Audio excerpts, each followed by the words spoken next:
એ હાલો. નમસ્કાર. ગુજરાત લકડ હંધાળ ઓનલાઈન કેન્દ્રમાં આપનું હાર્દિક સ્વાગત છે. હું આપની શું સેવા કરી શકું? પગ દબાવી દે. એલા ભાઈ, અમે લગન કરાવીએ છીએ. લગન. હા તો એટલે જ ફોન કર્યો હોય ને. તારો અવાજ ક્યાં કામણગારી કોયલ જેવો છે કે સાંભળવા ફોન કરીએ.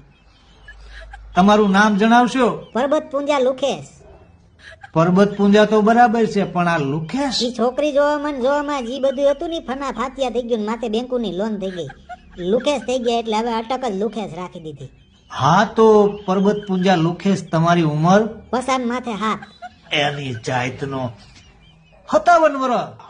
હવે તારી પૈણવાની ઉંમર છે. તો જે હિસાબથી તારી ઉંમર છે ને ભાઈ, 2-5 વર્ષમાં તો તું અમસ્તા પણ ઉકલી જઈશ. જો ભાઈ ઉકલવાની વાત ન કરતો. તારું કામ છે એ કર. મારા લાયક કન્યા હોય તો કે. કેવી કન્યા જોઈ છે? ઐશ્વર્યા રાય જેવી હોય તો હાલે. એ ભાઈ એનું લોસામ પડ્યું છે ને તો આપડી વાત અકાવો ને. એની જાતને ઈ તારા જેવા કેટલાય ને ખરીદી લે ડોહા, માપે રે માપે. હા તો વેસાઈ જવા તૈયાર જ છું ને. એને કેની ખરીદી લે. કેવા કેવા નંગ પડ્યા છે. આ અમારો ધંધો બંધ કરાવશે, ધંધો.